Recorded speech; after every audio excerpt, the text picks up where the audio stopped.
যে হুজুর পাক সাল্লাল্লাহু আলাইহি সাল্লামর সমস্ত উম্মতে আল্লাহর হাবিবরে যে পরিমাণ মহব্বত করছেন, সারা মহব্বত রে একত্র করিয়া যদি আল্লাহর তোলা হয়, আর আল্লাহর হাবিবে তার উম্মত রে যে পরিমাণ মায়া করুন, এটারে যদি আল্লাহর তোলা হয়, তাহলে আল্লাহর হাবিবর মহব্বতর পাল্লা বাড়িয়ে দিব।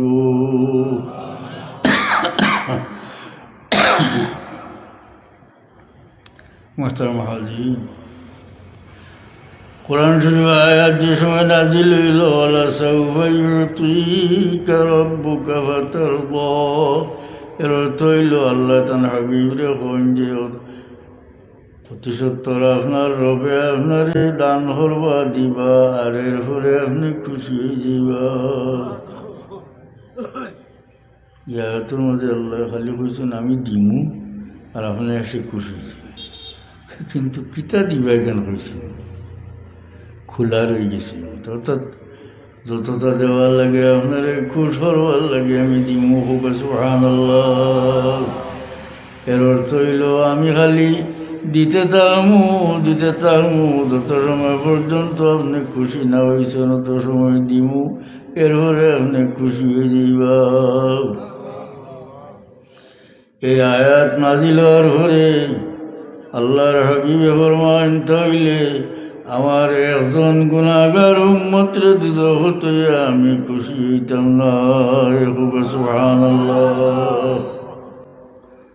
নবীর সহায়তে সমস্ত গুনাহগার মুমিন বান্দা দুজখ থেকে নাজাত হয়ে যাবে। মোহতারাম হাজিরিন, আল্লাহ আমরা আল্লাহ মায়া করল্লাহ, আল্লাহ দরজা দান করল্লাহ। কোরআন শরীফ আছে, কুনতুম খায়রা উম্মাতিন, তোমরা হইলে শ্রেষ্ঠ উম্মত।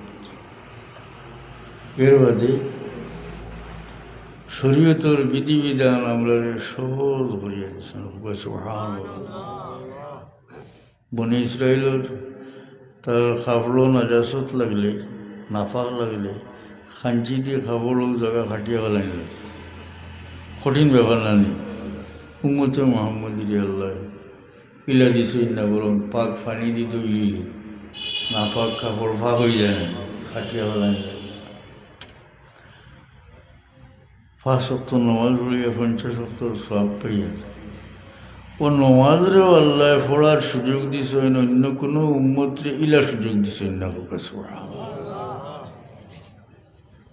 হাদিস শরীফ আছে অন্য উম্মতে নমাজ পড়তো, কিন্তু তারা ইবাদতের গুলো দেওয়া লাগতো। আর এই উম্মত সম্বন্ধে আল্লাহ নবী ফরমান, জুইলাত লিয়াল আরদু মাসজিদান ওয়া তাহুরা।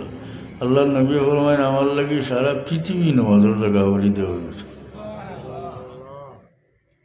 বুঝলেন? সুজা করে দিলেন না, সুজা করিয়া দিয়েছে। তাহুর বলে তাদের পবিত্রতা অর্জন করেন, থিয়ম বলি যে মাটি দিয়া কোনো উম্মতরে আল্লাহ দিছে।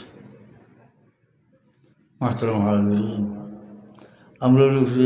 আমরা আল্লাহ মায়া করছেন নবীর খাতিরে, এই উম্মতরে অন্য উম্মত থেকে আল্লাহ বেশি মায়া